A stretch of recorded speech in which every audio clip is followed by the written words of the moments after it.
All right, Senator Lavelle, to start out, tell me your overall reaction to Governor Markell's budget. Anything stick out in your mind as a sore point? Well, unfortunately, Amy, I haven't had a chance to review it all. I didn't get to sit in on the proposals. I'd hoped to. A meeting ran long.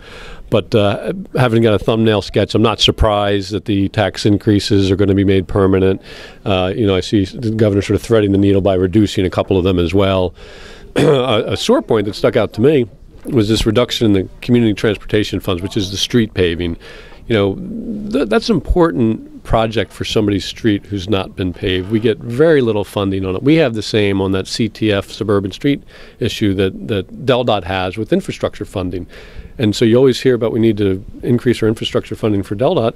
But, if somebody's street is deteriorated, it brings down the neighborhood or certainly that street. And the difference, because I see it all the time, where you have a really poorly maintained street that then gets paved, it matters to people. It helps property values. It stabilizes a neighborhood that may otherwise, have some crime and other issues. So I think it's just ridiculous to cut something like that when you're growing a budget at 3.5% anyway, when you're tooting your horn about bike pass and ped pass and all this other money that gets spent.